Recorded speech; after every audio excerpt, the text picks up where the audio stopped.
Bok svima svema i dobrodošli u moj novi video.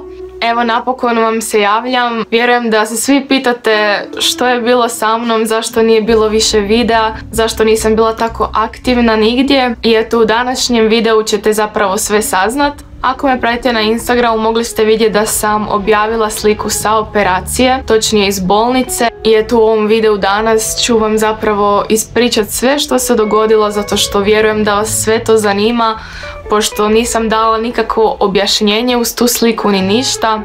Tako da eto možemo početi sa ovom pričom zašto sam zapravo bila u bolnici na operaciji i zašto me nije bilo na YouTube-u.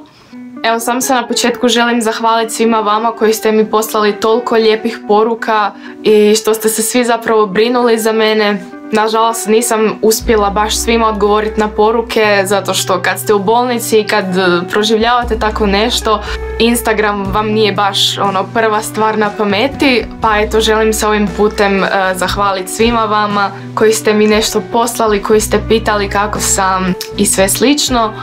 Eto, samo želim reći da vas stvarno volim i hvala na ovako ogromnoj podršci. A mi možemo sad krenuti zapravo na ovu priču koju vjerujem već dosta dugo iščekujete. Evo znači sve ovo se zapravo izdogađalo u zadnjih tjedan dana i priča počinje u nedjelju. Evo znači u nedjelju bila sam na jednom, ajmo samo reći, obiteljskom rođendanu. Jela sam normalno onak picu, tortu i te sve stvari. I sam da napomenem odmah na početku, imam nekih zdravstvenih problema koji su vezani uz to što smijem jest, što ne smijem jest. I znači uz prehranu. A na primjer pizza, torta i takve stvari, ajmo reći nezdrave, su zapravo stvari koje ja ne bi trebala jest. I kad uvijek jedem tako nešto što ne bi trebala, mi se zna povraćat, bolit me trbuh i slično. Ovo je samo onak informacija koja je važna za ostatak. I dobro, sad i ništa, nakon toga meni je bilo baš jako loše, ali nisam mislila ništa pretjerano o tome, zato što i inače imam problema s tim da mi je baš loše kad jedem nešto, da me boli trbuh, da mi se povraća i slično.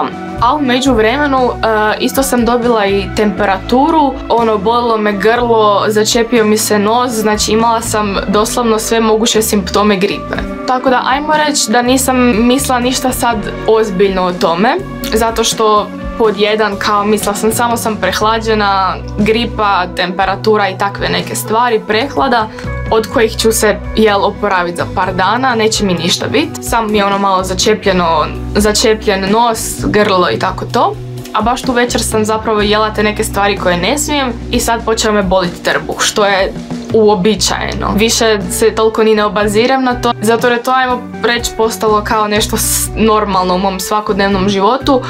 I ljudi koji su zapravo mi dosta bliski znaju za taj moj problem. Ne želim sad baš previše ulaziti u detalje vezano za to. To je, ja mislim, jedan zaseban video, ali eto, za sad jednostavno to nije nešto što želim baš podijeliti sa cijelim internetom. Tako da samo sam napomenula ovo da znate okvirnu priču, zato što je to stvarno jedna druga stvar.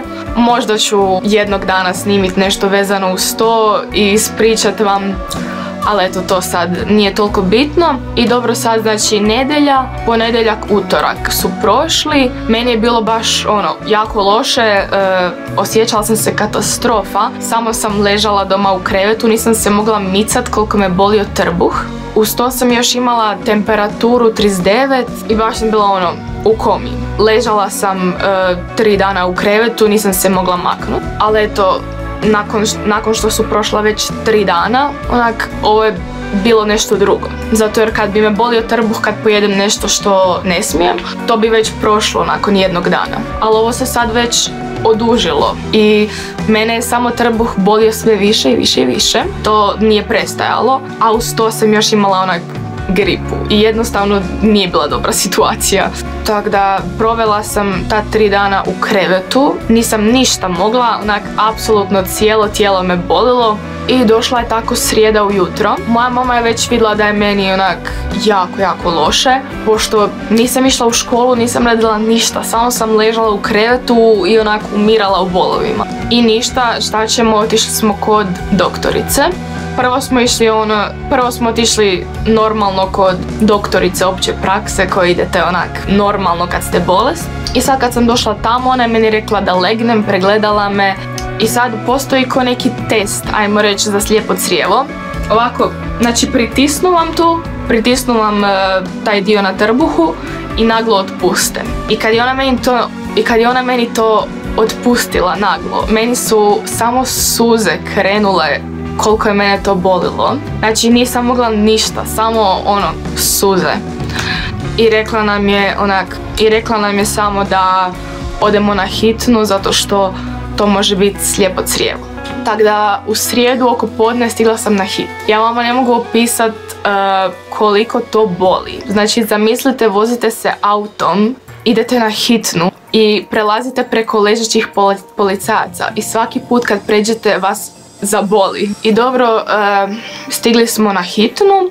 Mi smo se još nekako nadali, možda nije slijepo crijevo, možda ovo, možda ono. Napravili su neke pretrage, ali nije bilo 100% sigurno, dok nisam išla na ultrazvuk. Moja mama je prvo mislila kao možda će me zadržat prvo 1-2 dana u bolnici na promatranju, kao da se prvo sazna šta je ili da se vidi hoće to proći. Ali ne, mi smo došli tamo i oni su nama doslovno rekli pa da, mi ćemo to danas operirati. Zamislite sam dođete tamo i oni budu da, danas ideš na operaciju. Super. Ne stignete se ni mentalno pripremiti na to da idete na operaciju. Samo dođete tamo i oni su da, to ćemo danas. Ok, sad prošli smo cijeli onaj proces prije operacije kad idete od jednog doktora, drugog doktora, anesteziologa, kirurga, to je sad nebitno, ali uglavnom potrošite cijeli dan na to. I ništa, tamo su me smjestili u sobu i ništa, sad sam mogla samo ležat i čekat operaciju. Što, moram vam reći, nije ni malo zabavno. Bilo je, ja mislim, nekih 9 na večer kad su me odvezli u salu. Iskreno, meni je taj dio još bio najstrašniji. Prije operacije, kad dođe sestra po vas i vozi vas u salu. Ona vas vozi sa cijelim krevetom. Pošto je već bilo 9 na večer, bio je mrak i sad vi se vozite tamo po podrumima bolnice. Sestra vas vozi u krevetu po nekim mračnim hodnicima. Idete na operaciju. Meni je to osobno bilo najstrašnije. Ništa, kad dođete u salu za operaciju, prebace vas tamo na stol, tak legnete, tu imate u ruci onu iglu za infuziju i oni vam samo daju injekciju i vi iste sekunde sam zaspite. Ja se samo sjećam trenutka, ovak sam ležala i doktor mi još kaže kao ova injekcija će te možda malo peć. On meni to ušprica u ruku i ja osjetim kako to zapeče i samo u sljedećem trenutku se budim. Znači to je bilo to. Tako da od same operacije vam ne mogu ništa drugo reći, nego samo ovako se isključite i probudite se u sljedećoj sekundi. Mislim da je sama operacija trajala nekih sat i pol, jer znam kad su došli po meni bilo je oko 9, a kad sam se vratila je već prošlo 10, tako da negdje sat i pol.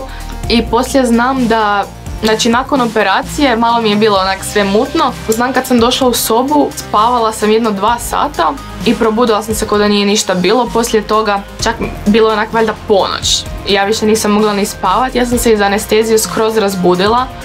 Više mi se nije vrtilo ni ništa, tako da ko da ništa nije bilo. Uvijek vas pitaju poslije jel ti se povraća, jel ti dobro, jel ti se vrti, ali meni stvarno poslije nije ništa bilo. Tako da osjećala sam se skroz ok kad sam se razbudila, znači nakon 2 sata, a ta 2 sata sam prespavala. Stvarno prošlo ok, sama operacija je prošla dobro, hvala Bogu. Jedino što mi ostaje da vam pokažem ožiljke sad na trbuhu. To ću vam sad ubaciti da vidite. Znači prošlo je točno tjedan dana od operacije. Jedina stvar koja vas ubija u pojam je zapravo ležat sljedeća 4 dana u bolnici. Ne možete ništa i zapravo sam se dosađujete 24 sata dnevno.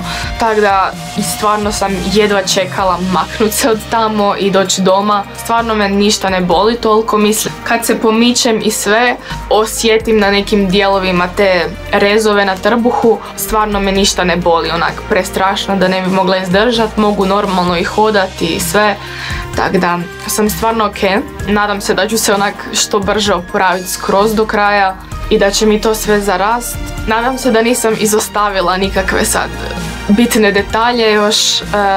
Eto, hvala još jednom svima vama koji ste se brinuli za mene i sad ste napokon mogli saznat zašto sam zapravo bila u bolnici, što sam operirala i sve slično, jer me stvarno milijun vas to pitalo, a toliko vas je da jednostavno ne stignem svima odgovorit, pa sam odlučila eto snimiti ovaj video kako bi razjasnila sve to.